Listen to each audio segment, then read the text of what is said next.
¿Qué está pasando en estos momentos? ¿Qué? ¿Por qué crees que las sacas del campo, las sacas de las regiones, no llegan? ¿Por qué? ¿Por qué crees que ahora? Porque nos queda claro que es el continuismo de un modelo económico acreedor, un modelo económico que viola derechos laborales, que los bancos cobran con usura las tasas de intereses altas, que los colegios, las universidades cobran pensiones muy caras, el Estado no lo está regulando, los grifos ponen los precios que quieran, pero sin embargo en estas elecciones el tema de aumento de sueldos, regulación de precios básicos e incluso estrategizaciones estratégicas está ausente, señores. Entonces, ¿cómo puedes decir que es un programa de izquierda, un programa que no aborda romper el modelo económico? Entonces el barajazo es que se requiere una nueva asamblea. Cuando tú propones una nueva asamblea, lo que tú estás haciendo es dilatando el modelo. ¿Por qué?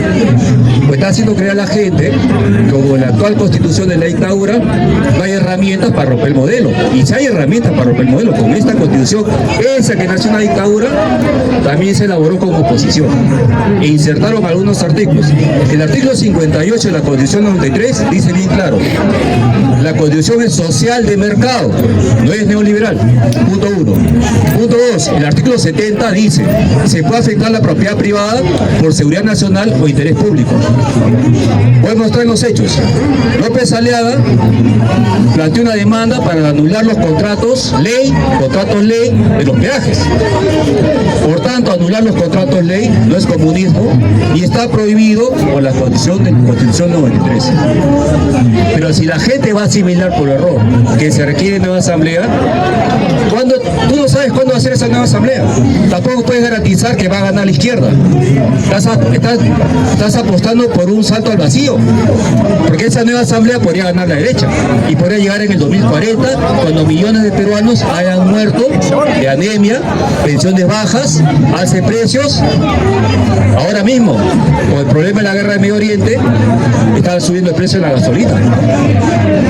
Yo nunca te he escuchado a ti proponer aumento de sueldos. Nunca. Años que yo vengo acá, nunca has propuesto aumento de sueldos, de regular precios básicos. ¿Qué precios ya están regulados? La luz está regulada por los Cinermin, entidad pública. El teléfono está regulado por los Ciptel, entidad pública. Entonces, ¿por qué la derecha caviar? Porque para mí no son izquierda, para mí son derecha caviar. Roberto Sánchez fue asesor de Yehude Simons. Cuando había el baguazo, ¿ya? Roberto Sánchez no reclamó por el baguazo. Era asesor del primer ministro de Alan García en su segundo gobierno. Trabajó en el CISOL con Castañal Ocio, bajo la administración de Castañal Ocio. Luego, cuando Nano Guerra García, el fujimorista que murió, el congresista, postuló a la presidencia en 2016, Roberto Sánchez lo apoyó. El Partido Humanista le debió decimos y Roberto Sánchez lo apoyó. Entonces, ¿cómo nos puedes garantizar que es de izquierda si primero en los acuerdos que tú acabas de hablar, acuerdos centrales, ningún acuerdo rompe el modelo económico, lo rompe con la estructura del modelo económico? Lo único que hace es un folclore político, ponerse el poncho, ponerse el sombrero, bailar guayno, engatusar la emoción del pueblo, el espíritu étnico, pero en el fondo acaba de decir ayer otra mentira. Acaba de decir que el BCR es autónomo. Falso, está repitiendo el lenguaje neoliberal Roberto Sánchez. El BCR está regulado por la ley orgánica. Acá va a terminar. Y la ley orgánica dice cuáles son las funciones del BCR y las puede modificar el Congreso tantas veces quiera con aprobación. Por tanto, el BCR está supeditado a la ley orgánica que hace el Congreso. No tiene autonomía absoluta, como hizo Roberto Sánchez. No hay que dejar claro eso. Ahora, para terminar. Roberto Sánchez acá tiene una disyuntiva. Ya le tocó el voto mayoritario de un pueblo que está cansado por el modelo económico. Tiene la oportunidad de no cometer los errores de Pedro Castillo. Lo que tiene que hacer es plantear aumento de sueldos, regulación de precios y estrategizaciones estratégicas. Y ahí el pueblo le va a dar una protección, no lo va a poder vacar. Es un consejo. Si pierde piso popular, vacar, y si arrima a la derecha, lo van a vacar. Señor, Por eso el Consejo de Crítica Constructiva. solamente para que prosiga. Una pregunta. Dígame, porque usted ha hablado de la izquierda. ¿Qué es la izquierda y cómo surge la izquierda en el mundo? La izquierda surge en la Revolución Francesa. Los jacobinos y los boroninos. Son dos grupos que izquierda y derecha. ¿Y qué desarrolla? Desarrollan un pensamiento. No, amigo, desarrolla capitalismo. ¿No me deja responder? A ver, Un momento. En ese momento no nació el capitalismo nació después. Lo que ellos desarrollan es un liberalismo por eso, anti-mercantilismo. amigo. Pero el liberalismo de esa época no es el liberalismo de ahora. Hay que diferenciar. Bien, El liberalismo de esa época era de Adam Smith, el liberalismo clásico. Y el que ahora está gobernando el Perú, lamentablemente, es el minarquismo.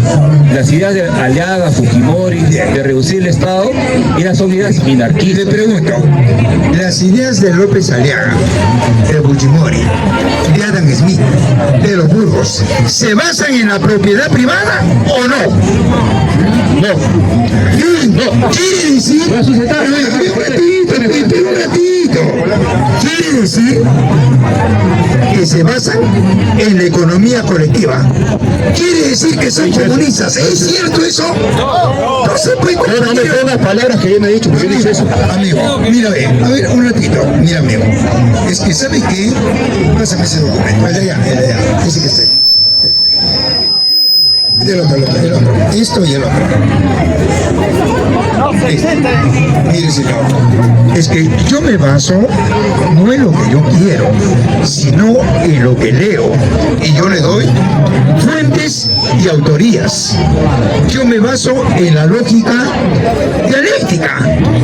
Y la lógica dialéctica, escucha pues, y la lógica dialéctica dice que si no estás de acuerdo con el alto, por lógica dialéctica estás con el bajo. ¿Ves? Es la dialéctica. Entonces, si no estás de acuerdo con la economía privada, por lógica es la colectiva. ¿Me dejo entender? Si no es capitalismo, es comunismo. Pero no me vas a decir que es la mitad hombre y la mitad mujer. No, pues, compañero. Entonces, adelante. Mira, tú por ejemplo te vas por la tangente. El punto era que el programa económico de Sánchez no rompe el modelo neoliberal. Y de ahí trata de abrir un debate de filosofía política, que es una cortina de humo que tú estás abriendo acá. Yo no pienso en palito. Yo dije bien claro y no me lo has refutado. Él no propone aumento de sueldos, ya me estás cortando, ¿ves? Él no propone aumento de sueldos, no propone regulación de precios, no le interesa la pobreza de la gente defendiendo el bolsillo popular. Entonces, ¿qué es esa izquierda? Él ha estado en varios grupos políticos defendiendo el modelo libre mercado. El capitalismo popular, él lo defendía con Nano Guerra García. Hay fotos, está él caminando por San Juan de Miraflores. Entonces no es, pues, no digas izquierda porque estás confundido. Como el pueblo de izquierda te trata de promocionar un falso candidato que se disfraza de izquierda, pero ya ha dicho que el BCR es autónomo. Ojo, ha dicho que la inversión privada la va a promover a través del Estado para generar trabajo. Es otra mentira. La inversión no siempre genera empleo. Usted está repitiendo mantras neoliberales. Por eso te pregunto, la izquierda, ¿qué modelo económico plantea? ¿El modo de producción colectivo o el modo de producción privado? ¿Qué plantea? En el caso de la izquierda marxista, el modo de producción colectivo. Bien, compañero. ¿Eso lo plantea Sánchez? A ver, Claro que no. Tú mismo te contradices, estás reconociendo. Amigo, estamos hablando de la izquierda, no estamos hablando de Sánchez, estamos hablando de la izquierda. Ya me has dicho, bueno, pues, dime, tú me has dicho que la izquierda plantea el modo de producción colectivo. ¿Eso dice Maximiliano de Robespierre? ¿Eso dice Montesquieu? ¿Rousseau? ¿Voltaire? ¿Adam Smith? ¿Quién dice eso? Dame una fuente, una autoría. Tú estás hablando de hace 200 años. ¿Quién dice ahora que el marxismo es izquierda? Dígame, Los propios marxistas contemporáneos de ahora. Y no lo digo yo, Ya, amigo. Los propios marxistas Compañero, ya. Tú me hablas de Robespierre, Rousseau, te vas a la 200 años atrás. Estás equivocado, estoy respondiendo a la pregunta. Dígame. La La izquierda... defensa popular, el bolsillo es proponer aumento de sueldo, regulación de precios y no ha respondido tú, no ha respondido. Todos Roberto Sánchez, la izquierda, Antauro, Pedro Castillo, son hombres del sistema capitalista. El comunismo no quiere saber nada con el Estado burgués, no quiere saber nada con el capital. Ese es el comunismo, que plantea una economía planificada colectiva. Carlos Marx, en sus 3 tomos del Capital.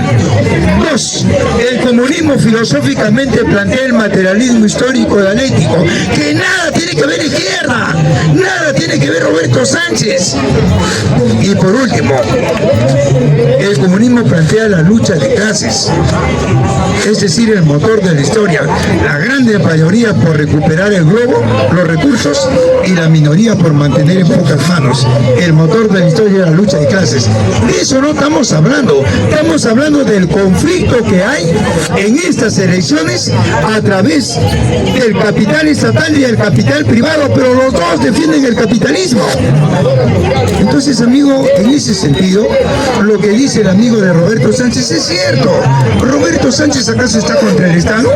No, Roberto Sánchez lo que quiere es, una vez que ocupa el sillón presidencial, estatizar los medios de producción. Y ha dicho, él no va a expropiar, él quiere libre mercado que sea colectivo y no privado, ya lo ha dicho. Pero eso no es estar contra el Estado, ¿no? Entonces hay que entender que la izquierda surge por los burgos, que no son los girondinos ni los siervos. Son los burgos los que hacen la revolución, aplastan a los girondinos y desarrollan el capitalismo, la industria. Eso es la izquierda. No hay izquierda moderada, media, no. La izquierda es una sola, es el brazo izquierdo del capitalismo y el brazo derecho es el neoliberalismo, pero los dos se juntan para defender el Estado en contra del comunismo. En el campo de Marte, López Aliaga ha convocado una movilización. ¿Qué está planteando? Que ha habido un fraude y por lo tanto se tiene que eliminar las elecciones. Yo te pregunto, ¿por qué está planteando eso? ¿Porque él se siente ganador o se siente perdedor? Porque se siente perdedor. Sabe que las actas del campo, así como se la tragaron a Keiko, se la van a tragar a él. Y en la segunda vuelta, que es el mes de junio, se la van a tragar a Keiko. ¿Por qué? Porque ahora ya no manda Lima, ahora manda las regiones, ahora manda el campo. Y ahí está. ¿Quién crees que está detrás de Juntos por el Perú? ¿Quién crees que está detrás de Roberto Sánchez? ¿Quién? Está Pedro Castillo Terrones.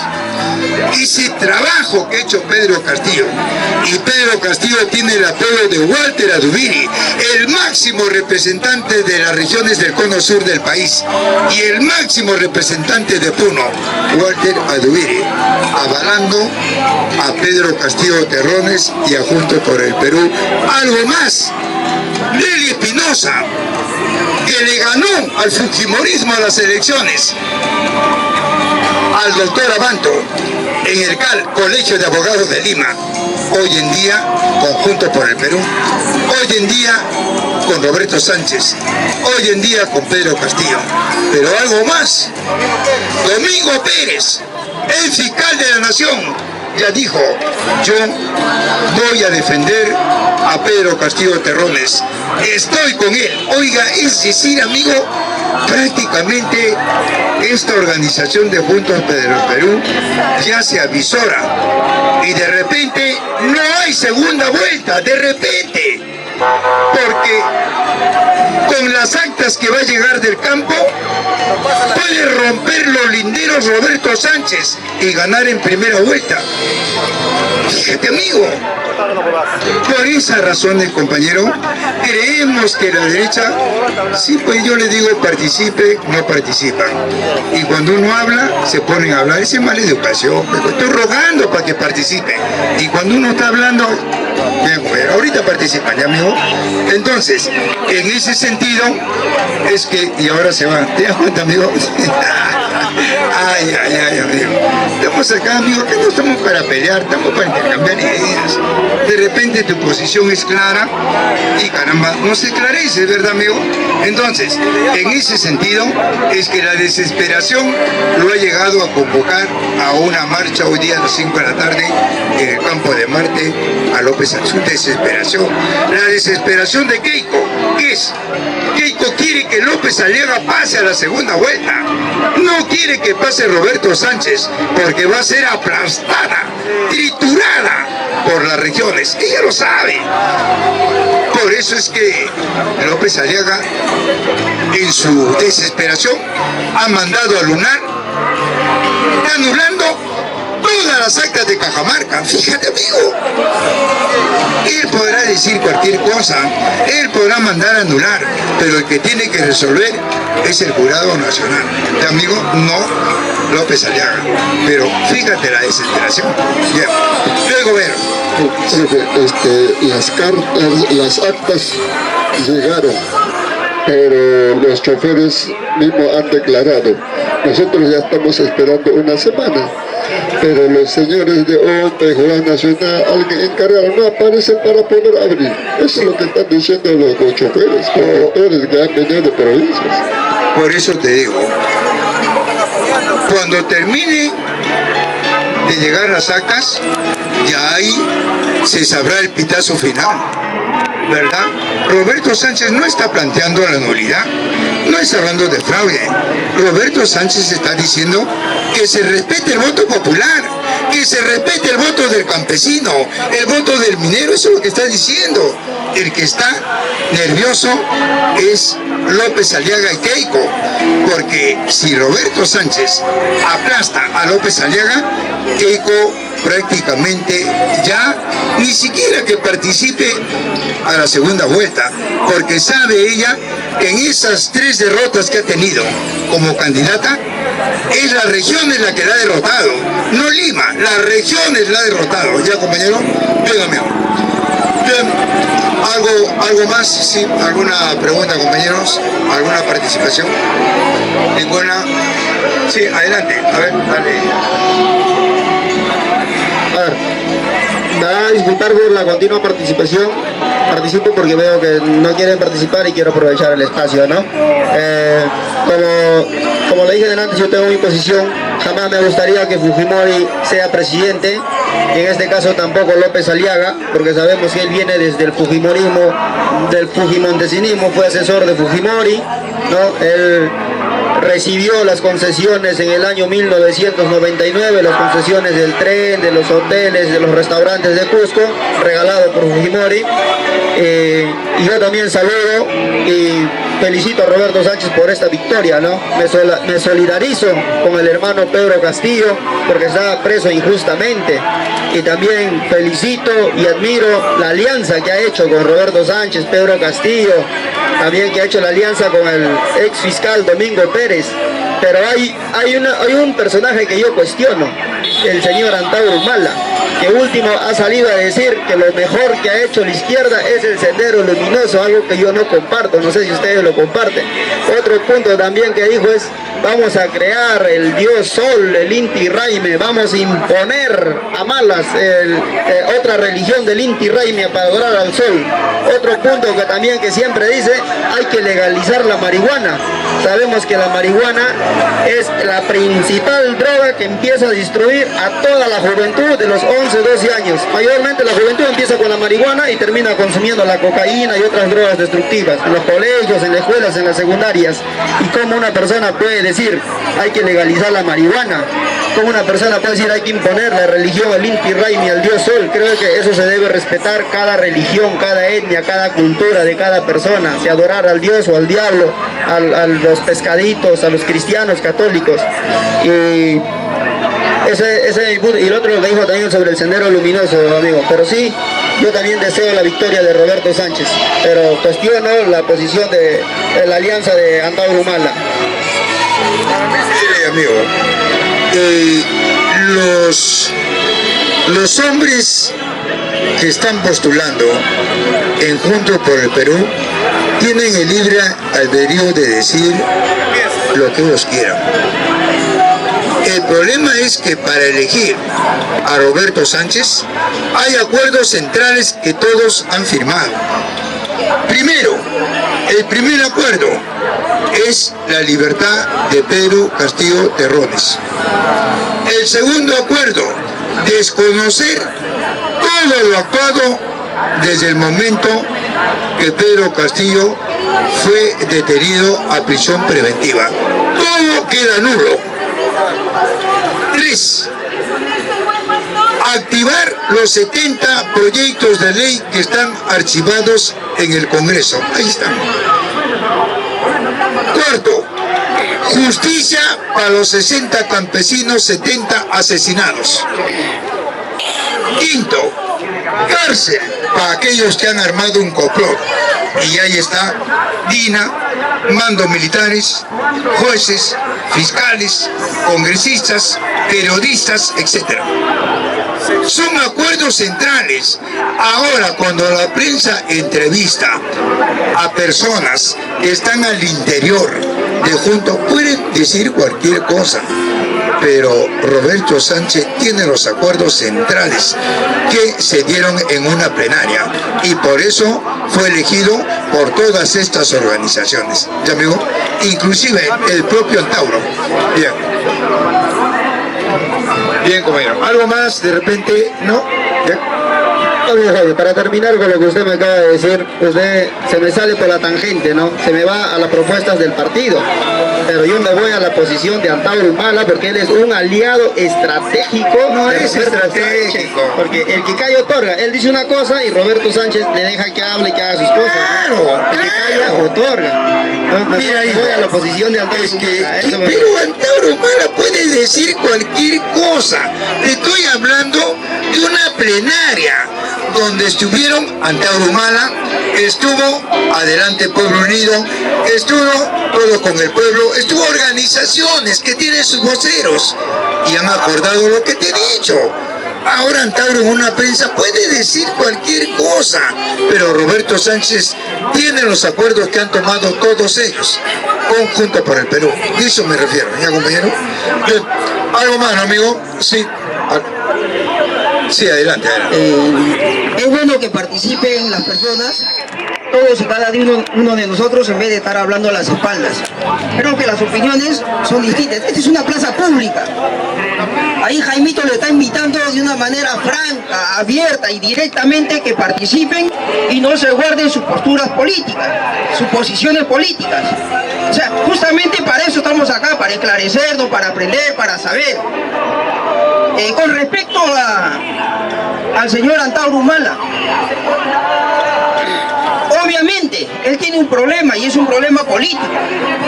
Eso no está en discusión ahorita, eso no está en debate.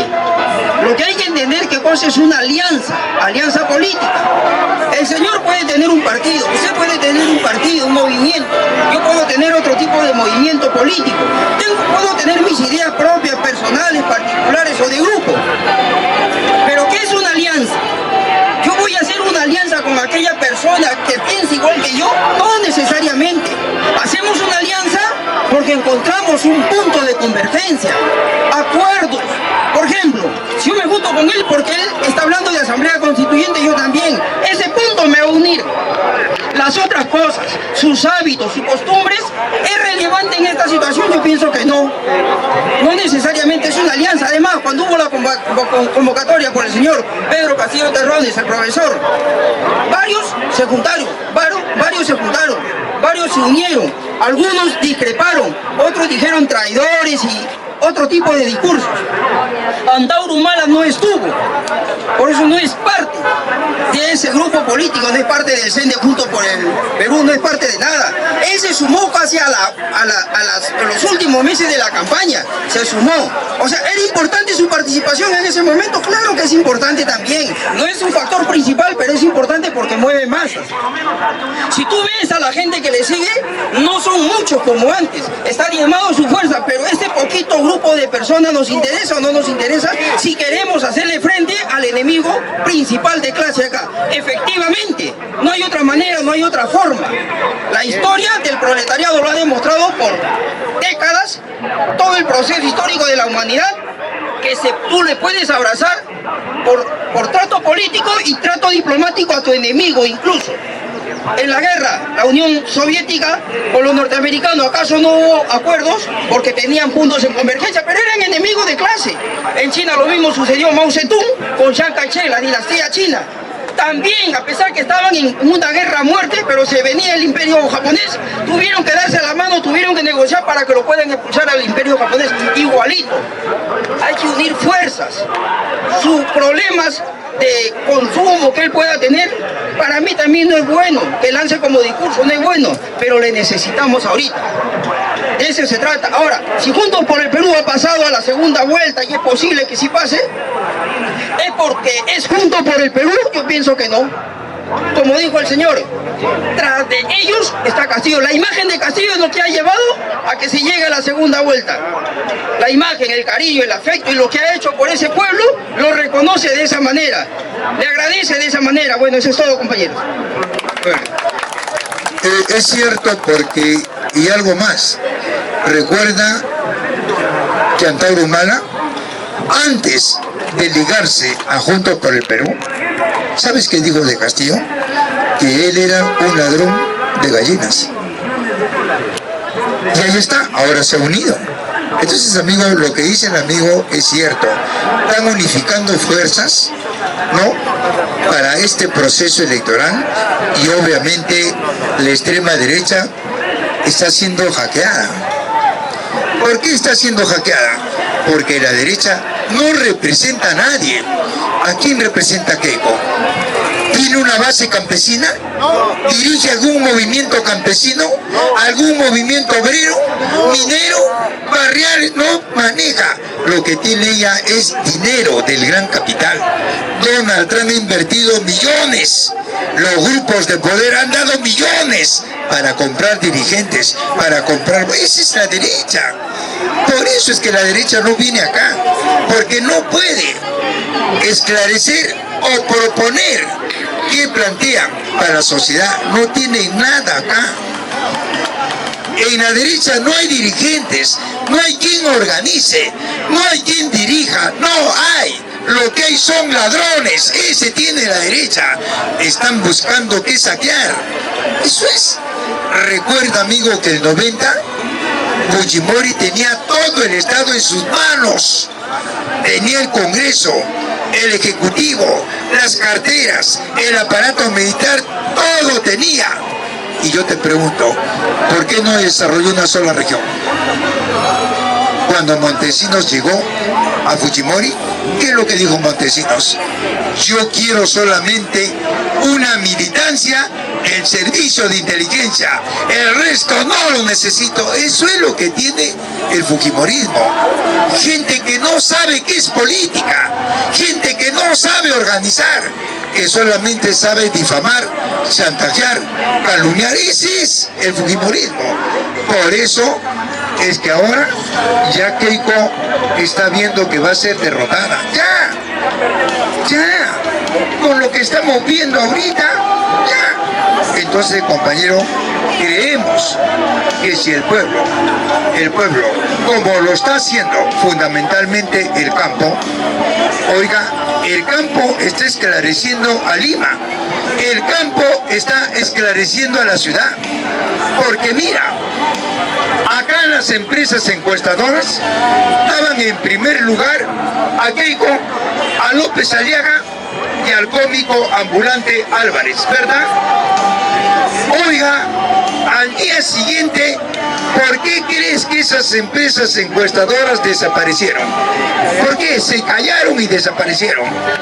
Porque cuando fue López Aliaga, Keiko, al campo, primero fue López Aliaga, todo Puno se le fue encima. López Aliaga corría por los ríos, se escapaba. Y estas empresas encuestadoras dijeron, ¿cómo quedamos nosotros si le estamos dando el primer lugar a López Aliaga? ¿Cómo es que uno no lo quiere? luego fue a Chachapoyas, Andahuaylas, fue. Y el pueblo igual. Tuvo que esconderse en la iglesia. El párroco tuvo que blindarlo. ¿Te das cuenta? La iglesia, ¿a quién encubre? A delincuentes. Pero si fuera un dirigente campesino, le cierran las puertas. Esa es la iglesia. Lo salvó a López Aliaga. Y Keiko, que tenía destinada su campaña a Huacho, lo clausuró porque Huacho le esperaba a Keiko. ¿Qué hizo? En el oriente hizo en un club campestre de dinero su campaña. Y cuando llegó, estaba tomado por el pueblo ese club campestre. ¿Qué te parece? Entonces, amigo, en la práctica hay dos encuestas. La encuesta oficial del Estado, que te miente, y la encuesta popular, que es el movimiento popular en el campo. ¿Ya, compañeros? Bien, amigo. Bien. Buenas tardes, buenas tardes. Fíjese, acá todos somos políticos, todos tenemos un compromiso. Pues bien, entre nosotros no vamos a leernos la mano como los gitanos. Señores, cuando se habla de alianzas, cuando se habla de alianzas, hay que verificar, hay que cerciorarse qué tipo de alianza, dentro de qué parámetros van a forjarse esas alianzas, qué alianza pueden hacer los populistas, esos 35 populistas que han participado en este evento, en este carnaval. ¿Qué doctrina hay detrás de ellos? ¿Cuál es la sustancia de esos que dice son partidos, movimientos advenedizos que surgen solamente por negocios? Señores, eso es el populismo. ¿Qué enseñanza nos trajo el populismo en el mundo? No solo en el Perú, Perú es parte del mundo. El mundo vive empantanado con estas elecciones desde hace más de 3.000 años atrás. De los 35 libros de Lenin, de los 35 horas que él escribe, 3 se ocupan del sufragio. Tienen que leer siquiera una página de esos 2.400 páginas que hay en estas 3 obras, 800 páginas cada uno. Tienen que leer siquiera una página de esos 2.400 páginas que habla del sufragio. Si no sabemos qué es el sufragio, entonces, ¿qué demonio debatimos? ¿Qué demonio, qué compromiso tienen estas personas? El compromiso de las elecciones, yo no le llamo compromiso. Ahora se habla, dice, de constituyente. ¿Cuántas veces se ha hecho constituyente en este país? Estamos cansados de esos círculos viciosos, de esos engañamuchachos.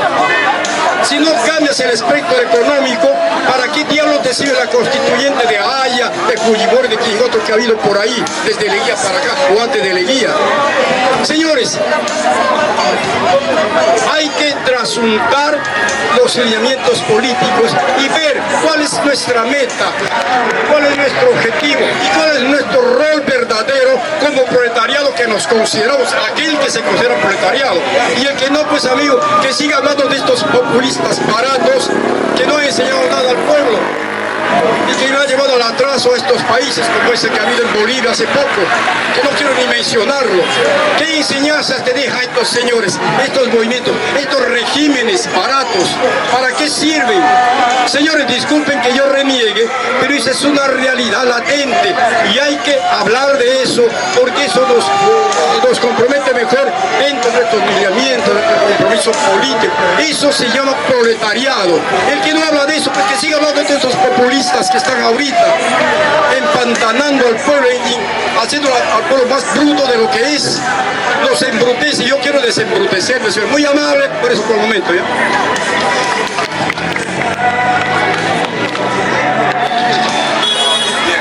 Compañero,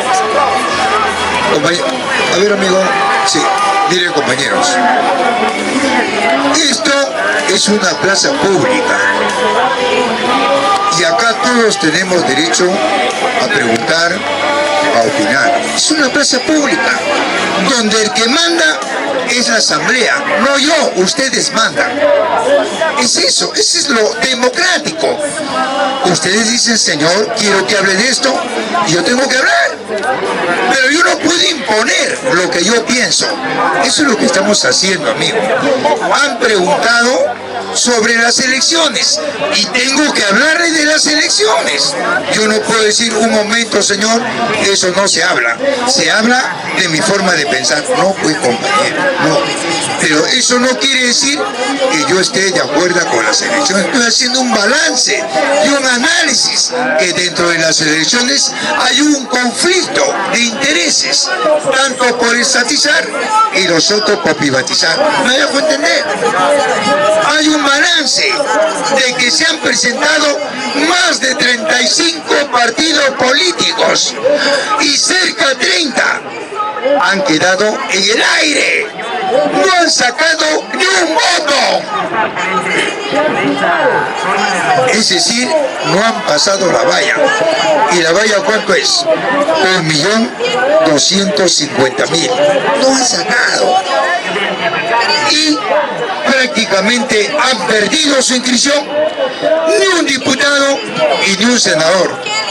Han quedado solamente los que han pasado la valla, que creo que son 6 o 7 partidos. Y eso es lo que ahorita está en boga, está en juego, me dejo entender. Por un lado la izquierda y por otro lado la derecha. ¿Quién es el que está repuntando y prácticamente ha hackeado al Estado y a la derecha? La izquierda, conjunto por el Perú. Porque detrás de la izquierda, ¿quién está? Está la figura de Pedro Castillo Terrones, que tiene el colchón de votos en las regiones.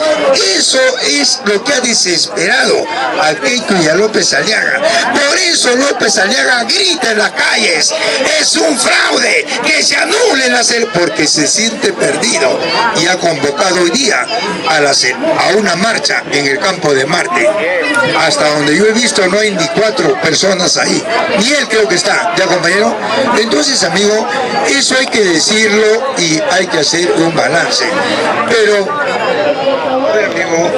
mi posición política obviamente es otra.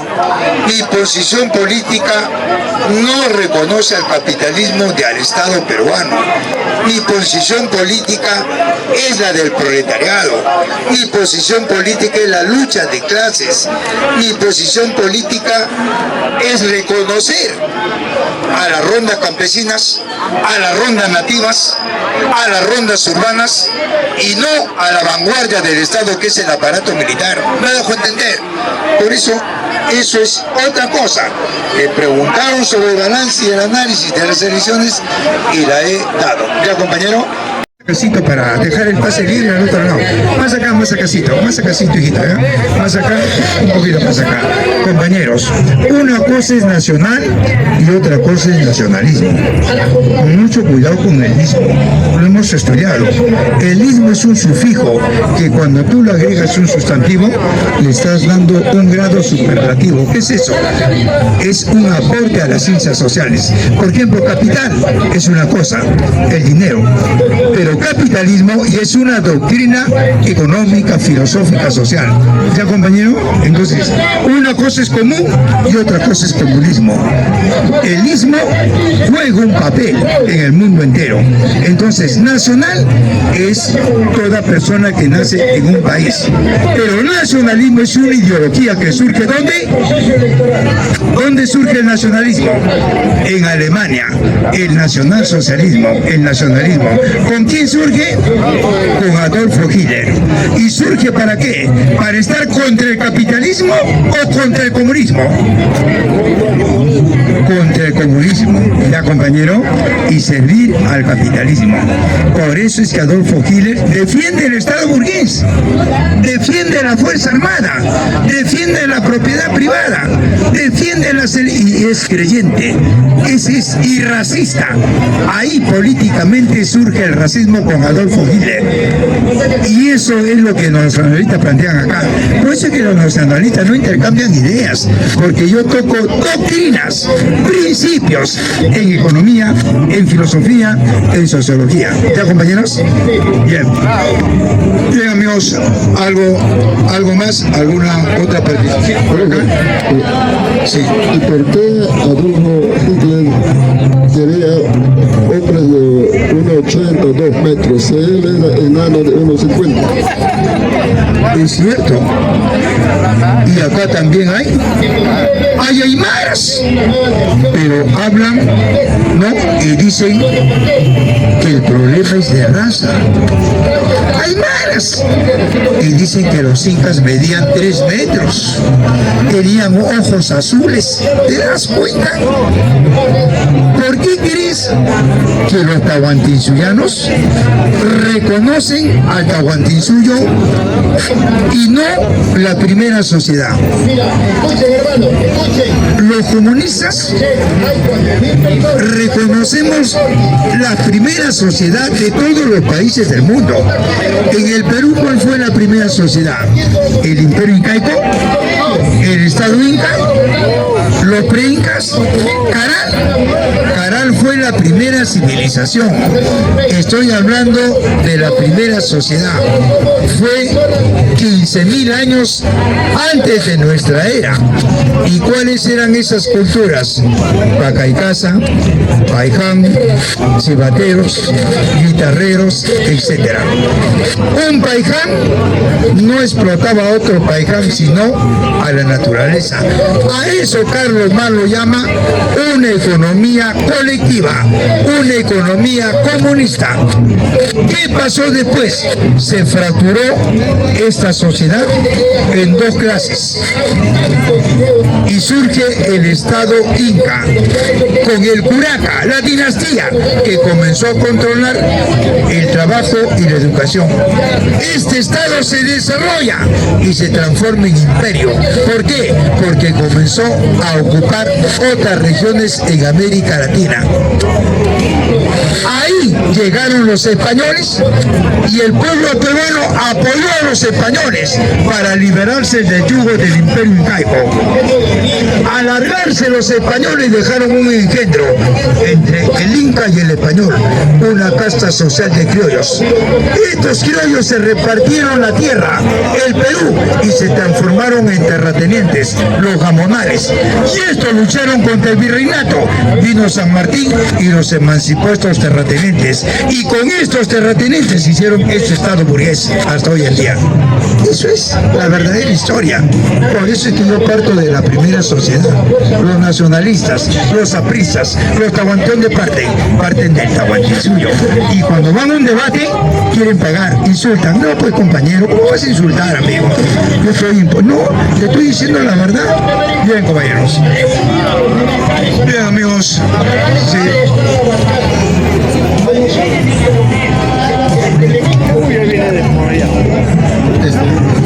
Jaime, si se llega a dar que JP asuma el gobierno, gane derrota a Keiko y está aliado con Antauro, ¿qué cargo le tocaría a Antauro, teniendo en cuenta que él es un militar?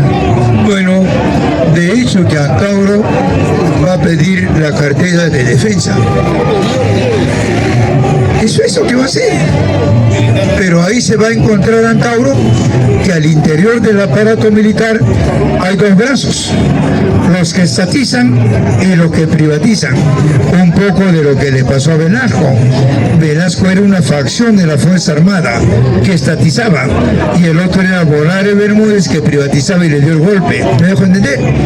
Eso es, va a haber una polarización y creemos que en esa polarización es el pueblo el que saldrá al frente, también a defender sus derechos. ¿Qué, compañero?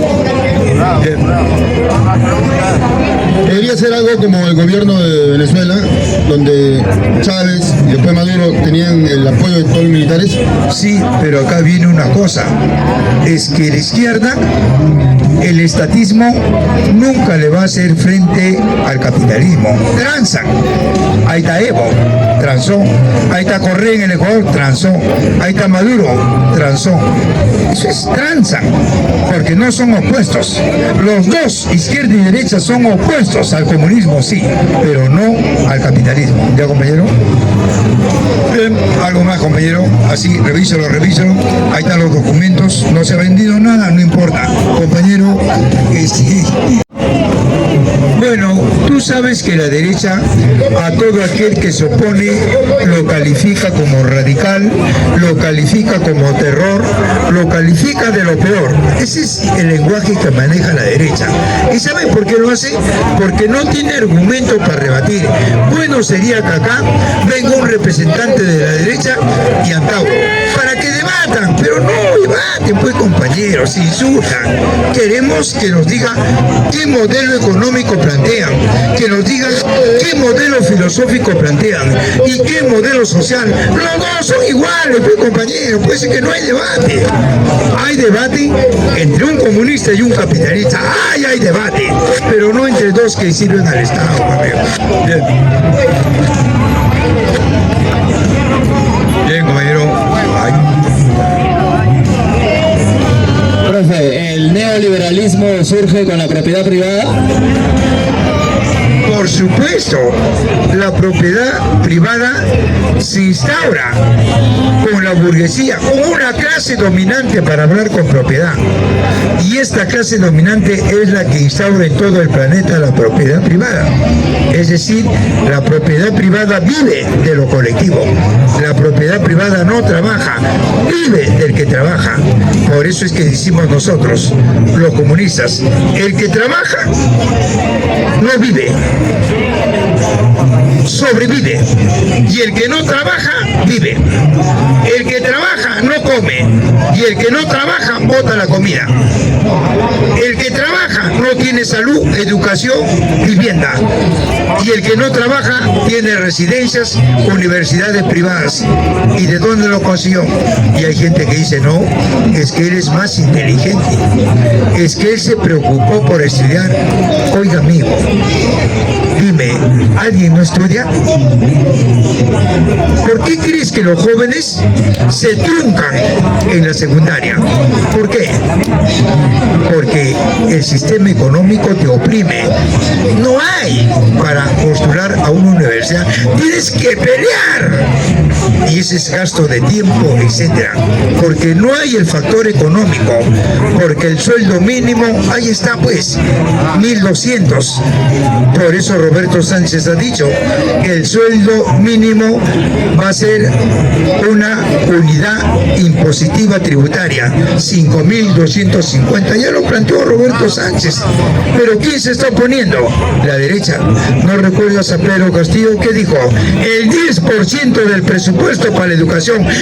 Toda la derecha, carajo, la iglesia, Acuña, no, Escanseco, Luna, saquen ese hombre que se va a traer. ¿Te das cuenta? O sea, que cuando alguien habla a favor del pueblo, la derecha se te viene encima. ¿Por qué?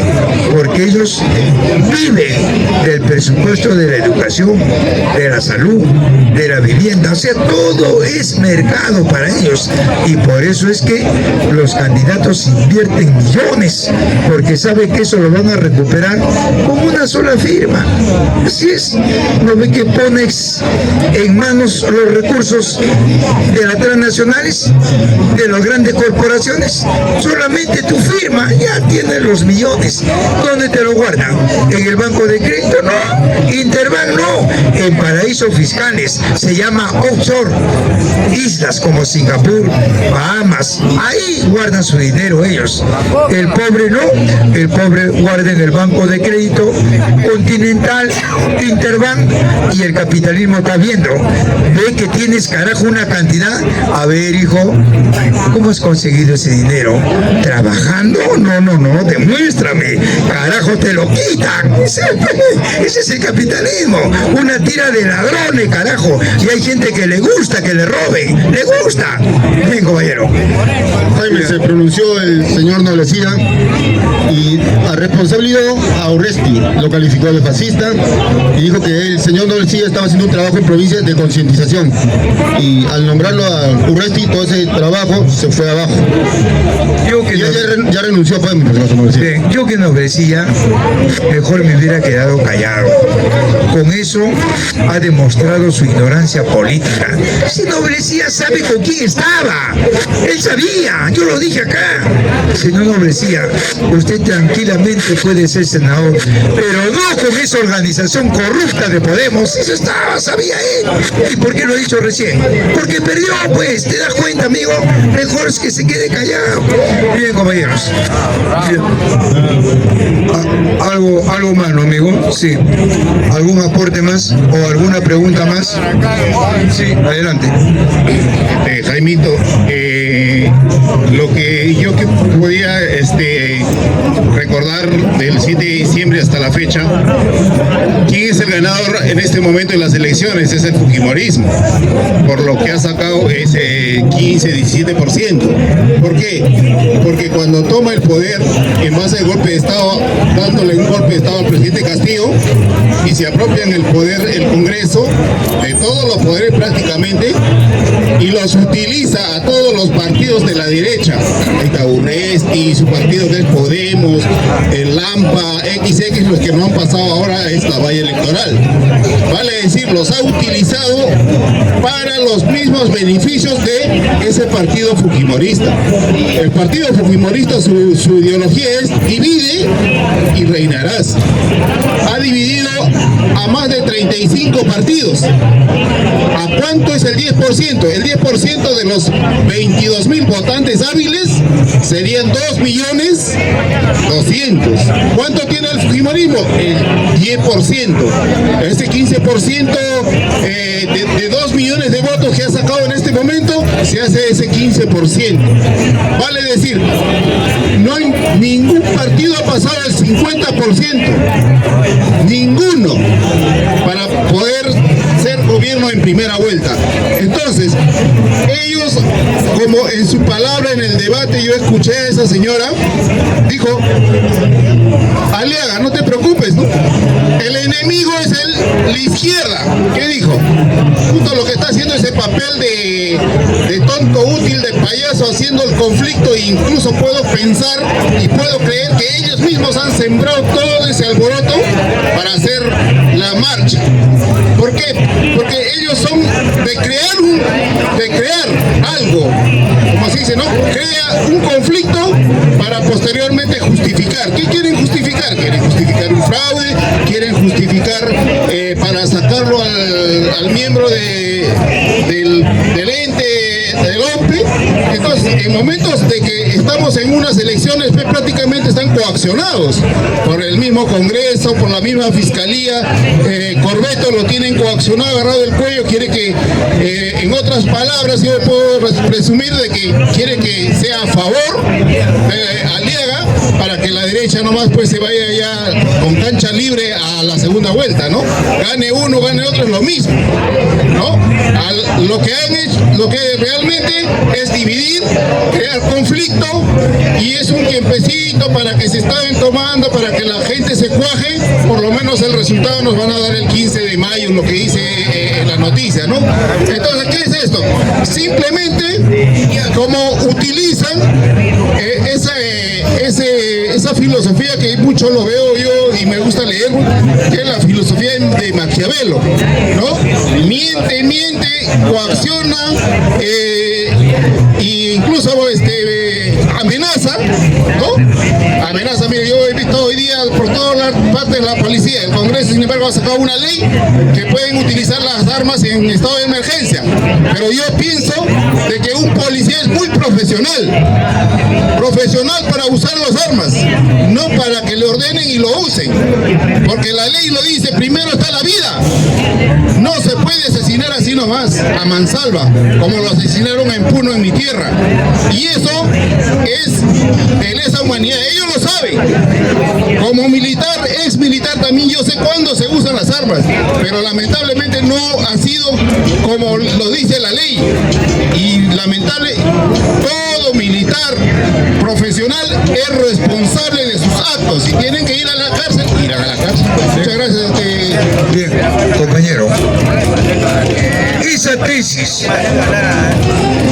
de dividir para reinar ¿O es tesis del capitalismo? Es tesis del capitalismo. Es tesis del Estado. Y eso siempre ha sido en la vida republicana. Eso no es de ahora. El problema está de que hay organizaciones que se prestan para esto. Me dejo entender. Porque si yo veo y me doy cuenta que ellos manipulan, ¿no?, con esa frase de dividir para reinar, ¿qué hago? No participo. Pero todas las organizaciones que han participado es porque están de acuerdo. Lo que estamos viendo es un conflicto de intereses al interior del Estado. Y gane quien gane. Ahí está. Pedro Castillo ganó las elecciones. La derecha lo reconoce. Ganó las elecciones. ¿Y quién lo sacó? La derecha lo sacó. Ahora yo te pregunto, gana Keiko las elecciones. ¿Quién crees que lo va a sacar a Keiko? ¿El Estado o el pueblo? El pueblo la va a sacar. Eso es lo dialéctico. ¿Por qué? Porque las regiones van a cerrar filas y ahorita ya lo han hecho. No entra ninguna transnacional, no entra ni un acuerdo, no entra ni una empresa, y lo hemos ya sido demostrado. Dina, el actual gobierno, podrá firmar acuerdos, podrá firmar contratos, pero cuando van donde está la riqueza al campo, el pueblo entero sale. Hay una polarización.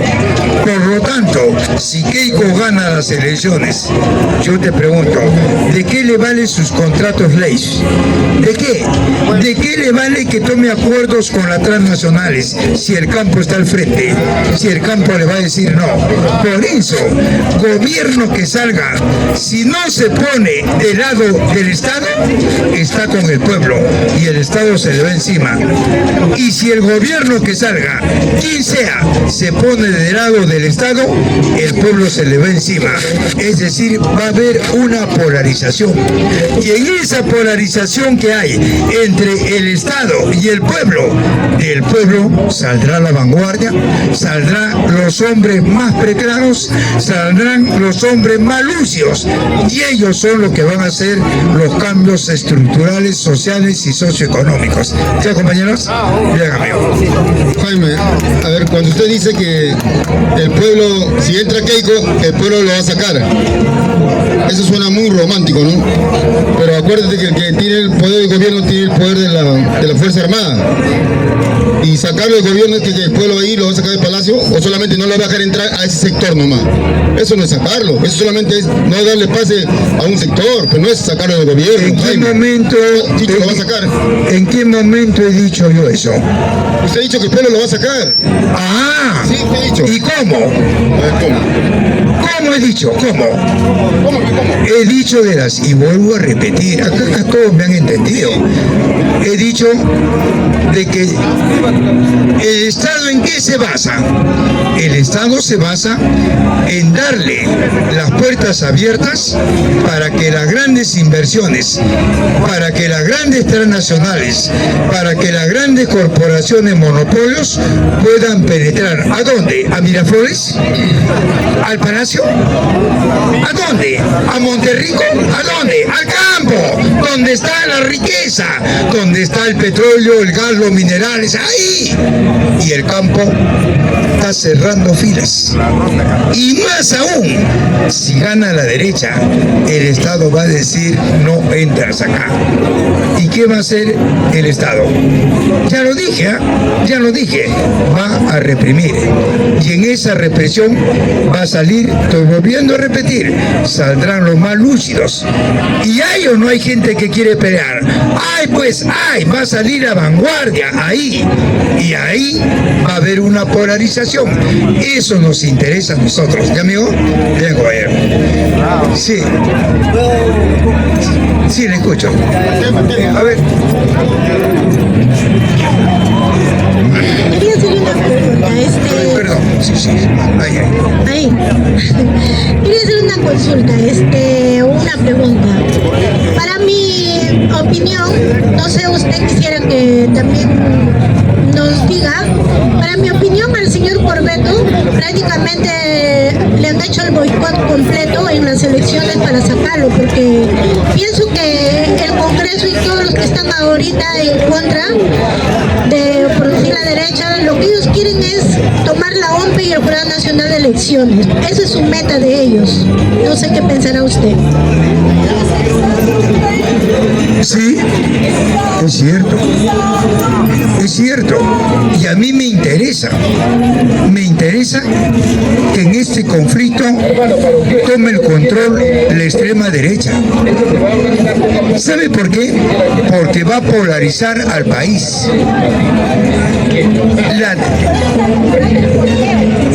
Que demore. La cosa es que a mí me interesa que gane Keiko para que polarice el país, para que el movimiento popular gane las calles. Entonces creemos que en esa acción directa de masas, de las grandes mayorías, ahí va a salir la vanguardia. Necesariamente va a salir la vanguardia. Y es la vanguardia la que va a liquidar al Estado. Mire, el señor Montesinos ya no es de la década del 90. Hoy en día las cosas han cambiado. Hoy en día está la tecnología de punta. Hoy en día está la desglobalización. Hoy en día ya Montesinos se quedó. Mira lo que quiso hacer Montesinos. ¿Quién está haciendo bulla ahí?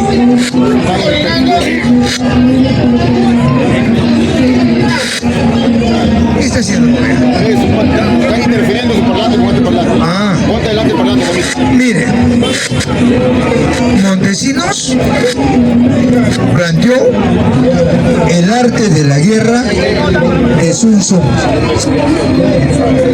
No estudió bien o no sabía estudiar, porque el arte de la guerra que planteó Sun Tzu no es para la burguesía, no es para el Estado, es para el movimiento popular. Ahí se equivocó Montesinos. Él quiso emplear el arte de la guerra a una clase dominante y fracasó. Fracasó. Entonces, amigo, el arte de la guerra de Sun Tzu, oiga, amigo, es para los luchadores sociales, es para el movimiento popular, pero no es para la burguesía, no es para una clase dominante. Hoy en día ya cambiaron las cosas. Montesinos nunca estuvo al tanto de lo que es línea de masas, nunca lo entendió. ¿Por qué? Porque Montesinos estaba más impregnado en lo que es el saqueo de los recursos. Eso era su trabajo de él. Y hace poco dije, cuando él entró a trabajar con Fujimori, lo primero que dijo él es esto: yo solamente quiero militantes del servicio de inteligencia. Eso es lo que tiene el Fujimorismo. No hay quien piense, no hay quien organice, no hay quien dirija, no hay. Lo que hay son ladrones. Porque si yo hubiera estado en el Fujimorismo, hoy en día el Fujimorismo sería la primera fuerza, porque ha tenido todo en sus manos: el aparato militar, el legislativo, el ejecutivo, ha tenido las instancias del Estado, todo en sus manos. Y ahí está, pues, así está. Bien, güey. Bien, amigos, algo... Una última, ¿qué tal? Te pregunto, ¿cuál es tu opinión? Si estas elecciones, el diseño de estas elecciones siempre fue que pase Keiko Fujimori y alguien de izquierda para polarizar el país. En este caso, que pase JP, Roberto Sánchez, que nunca fue atacado. Gracias. Bueno, ya lo he dicho, entre quien entre, izquierda o derecha, Roberto Sánchez o Keiko o López Aliaga, el Perú se va a polarizar. ¿Por qué? por la propia situación mundial de lo que está pasando entre el BRICS y la OTAN, y que obviamente ya dijo Donald Trump, en el Perú tiene que ganar la democracia. En otras palabras, en el Perú tiene que ganar la derecha. Pero meses atrás dijo algo importante. Dijo que el Perú tiene que ser un estado más de los Estados Unidos. ¿Por qué crees que ha dicho eso? Para ver por la población peruana es los recursos que le interesan y bloquear a China con el megapuerto de Chancay y el mar que le está ganando la guerra geopolítica. Es eso el fondo. Por eso, compañero, creemos, amigo, que gobierno que salga va a haber una polarización. Y a mí me interesa que se agudice la lucha de clases, porque ahí verás que el pueblo que tanto reclama se va a fracturar en dos, porque hay gente que quiere capitalismo, que cree que con el capitalismo va a llegar a ser rico y muere pobre. Amigo, con el capitalismo no vas a llegar a ser rico. No, está demostrando en el mundo que no hay un país que sea capitalista. ¿Qué país es capitalista? ¿Norteamérica? ¿Alemania? ¿Japón? ¿Canadá? ¿Los países nórdicos? ¿Los Países Bajos? ¿Escandinavia? ¿Qué país? No hay. Lo que hay en cada país es dos clases sociales. Una imperante que detenta la economía con la propiedad privada y la otra que lucha por recuperar la tierra que es de todos. Eso es lo que hay. Capitalismo y comunismo como clase en lucha entre estas. ¿Quién la va ganando? El comunismo. Porque Lenin dijo bien claro, y ahora se hace realidad lo que dijo Vladimir Ilich Ulyanov, el gran Lenin, que el capitalismo confecciona la soga para que ellos mismos se ahorquen. Eso es lo que está pasando en el planeta. Ya no va más el capitalismo. ¿Qué le queda? Según ellos, entre comillas, la guerra psicológica, la guerra fría, a querer aparentar de que va a desarrollar la tercera guerra mundial o una confrontación. No hay nada de eso. Es la liquidación del capitalismo por sus propias manos, que es la propiedad privada, y que hace que la humanidad por necesidad recupere el planeta. Ese es el comunismo. ¿Algo más, amigo? ¿Alguna otra pregunta de repente por ahí, compañeros? ¿Por qué ahora se cambió de estrategia de recuperar los medios de producción? O sea que la anterior estrategia estuvo errada. ¿Quién? ¿Quién la planteó? Bueno, el que plantea la toma de los medios de producción es el comunismo, no es la izquierda, es el comunismo. El campesinado en el campo toma las tierras por una necesidad, pero esa toma de tierras está de acuerdo el comunismo, pero no está de acuerdo la izquierda ni la derecha. ¿Quién está de acuerdo que el campesino que labra la tierra, siembra, cosecha, ellos son los que exporten, ellos son los que vendan? ¿Quién está de acuerdo con eso? El comunismo, pero no es la izquierda ni la derecha. No. Bien, compañero. Bien. ¿Algo más? Sí, sí, ahí, al amigo.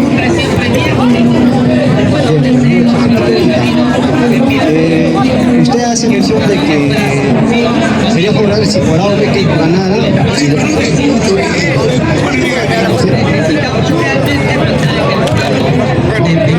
¿Aló? No, mi pregunta es, usted hizo mención sobre que si por ahora Keiko ganara, sería... ¿Quién ganara? Si Keiko ganara las elecciones, y usted daría fe de que eso sería una polarización y que la población puede emerger y pueda ir en contra, y así se dé cuenta de que la derecha no podría triunfar. Ahora, el señor le hizo una pregunta, pero ¿cómo se podría lograr? Ahora, usted hace mención de que la polarización sería lo más demostrativo.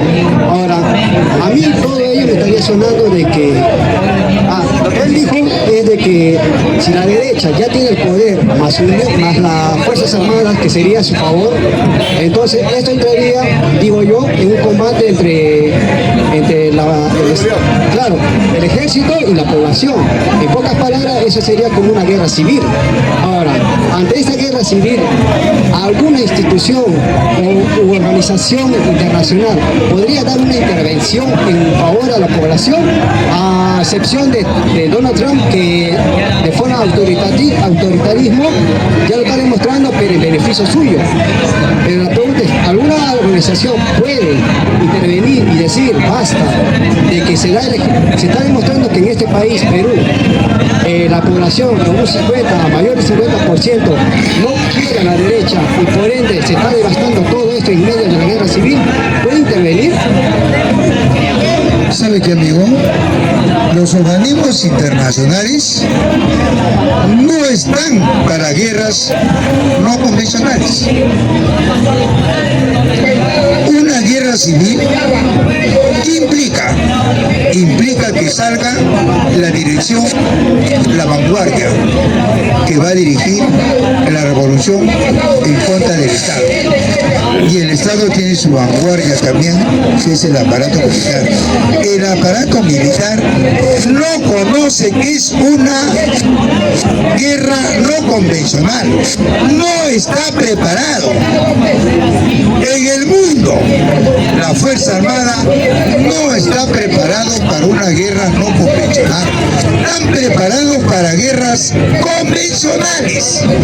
Un ejemplo: Israel tiene el aparato militar más sofisticado y el servicio de inteligencia más reservado en el mundo. Yo te pregunto, ¿cómo Hamas le voló sus enclaves militares? ¿Cómo? ¿Y qué hizo la Fuerza Armada israelita? ¿Qué hizo Norteamérica? ¿Sabe qué es lo que hace las guerras convencionales? Buscar al enemigo. En una guerra no convencional, al enemigo no lo vas a encontrar. ¿Y qué va a hacer en su desesperación? Lo que hizo Israel y lo que hizo Norteamérica: arrasar pueblos, arrasar hospitales, arrasar niños, y eso hace que ellos pierdan la guerra políticamente. Eso es una guerra no convencional. Al enemigo no lo ves y no sabes en qué momento y a qué hora te va a dar el golpe. ¿Está claro, amigo? Lo hizo Mao, lo hizo Lenin, lo hizo Stalin, amigo. Sobre lo que usted dice, que cómo Hamas arrasó a Israel, eso no, sin que se den cuenta, sobre eso ya hay respuestas sobre eso ya. ¿Cómo permitieron que derriben la Torre Gemelas? Ese es un pretexto para que el gobierno norteamericano pudiera atacar Irak. Ahora, lo de que dejarse que por Hamas también hace un pretexto para que Israel pueda arrasar todo eso. O sea que fue una estrategia planeada. O sea que todo es una protesta. O sea que no es organizado. Por eso, o sea, todo está arreglado. O sea que no hay lucha de clase, pues. Estamos hablando de guerra. Pero por eso, pues, las guerras son porque la lucha de clase, pero ¿qué cosas son? Entonces no hay lucha de clases. Si todo está arreglado, no hay lucha de clases. No, digo que fue un pretexto que usó. Por eso, si todos son pretextos, no hay lucha de clases. Porque todos son pretextos. Es que ¿de qué estamos hablando? Ya. Cuando nombran la marcha de los 4 suyos, ¿a quién le hacen responsable cuando volaron los bancos o el Canal 2? Por eso vuelvo a repetir. ¿No usaron eso como pretexto? Por eso te digo. O sea que el movimiento campesino está porque está ahí, ¿verdad? Bueno, no te ha sido hasta movimiento campesino, no sé si irá No, es que cuando hablamos del Perú, el Perú no es Lima. El Perú está conformado por 24 regiones, ¿verdad? Entonces yo pregunto, ¿por qué entonces, si el amigo dice que todo está arreglado, por qué las empresas no pueden ingresar al campo? ¿Y por qué el Producto Bruto Interno ha caído al 2% si todo está arreglado? Yo no creo que si todo está arreglado, el Banco Central de Selva Julio Velarde se va a afectar. Al contrario, estarán airosos, ¿verdad? Pero es todo lo contrario. Pero yo te hablé, estaba empezando por hablar a Jamas, y entonces venís tú te jalaste, porque no pudiste responder, que fuiste a otro No, te estoy diciendo, amigo, que acá existe una lucha de clases. Y la lucha de clases no es solamente en la Plaza San Martín, es en todo el mundo y en todo el Perú. Eso es. Dime, ¿contra quién está luchando las elecciones? ¿Está luchando acá o está luchando contra el campo? Está luchando contra el campo. ¿Qué dice la OPE? ¿Qué dice López Aliaga? Carajo, no quiero las actas del campo. Si no tiene que ver nada del campo, entonces ¿por qué no solucionan acá? Entonces, pues, compañero, las guerras son amigos totales, porque en todos los países del mundo hay lucha de clases y hay guerras convencionales y hay guerras no convencionales. Hay gente que quiere desconocer las guerras no convencionales. ¿Cómo vas a desconocer a Stalin? ¿Cómo vas a desconocer a Mao? ¿Cómo vas a desconocer a Lenin? ¿Cómo vas a desconocer las luchas sociales? Las guerras no convencionales. Es que con toda la tecnología que tiene Israel, que es 1000 veces más superior que Hamas, resulta imposible creer que un grupo pequeño haya atacado así. Eso es un pretexto para que ellos puedan atacar. Ya tenían el perfecto. Ahora él dice la tecnología de punta. Yo te pregunto, en una guerra no convencional, ¿funciona la tecnología de punta? No funciona, es que el amigo no ha leído. En una guerra no convencional, el hombre tiene que dejar toda su tecnología y tiene que entrar donde está el ejército popular. ¿A dónde? A guerras geoestratégicas. Por ejemplo, Stalin, ¿acaso podía contra el ejército poderoso de Adolfo Hitler? No podía. ¿Y qué planteó? Una guerra geoestratégica. Utilizó el clima. Vieron la temporada del clima más frío del planeta en Stalingrado y ahí se aclimataron. Y el ejército de Adolfo Hitler, el ejército nazista, busca al enemigo, busca, esa es guerra no convencional. ¿Y dónde se enteraron que estaban? En Stalingrado. Entraron a Stalingrado y se congelaron. Eso es guerra no convencional. Jaime, una pregunta. ¿Quién cree que fue responsable de lo que volaron las Torres Gemelas? Mira, amigo, en una guerra no es, hay gente que cree que las guerras son limpias. No hay guerras limpias. Las guerras son sucias. Ahí está. Acaba de decir, ¿quién voló la torre? Ellos, pues. Eso no es de ahora. Eso sucede en todo el mundo. Y para ellos es, caramba, para él es una sorpresa. Recién se habrá enterado. Eso mismo sucede acá en Lima. Estoy comparando el ejemplo con lo que hace una acción, pero estoy hablando de guerras entre dos cuerpos opuestos, en donde el otro no le da la cara y el otro busca. A eso me refiero para hablar de una manera más sencilla. No lo encuentras al enemigo. Es como un perro. Busca un gato. No lo encuentra. Está buscando. Se queda dormido. Y el gato aparece por su atrás. ¿Qué te parece, amigo? Esas son guerras no convencionales, amigo. Vengo allá.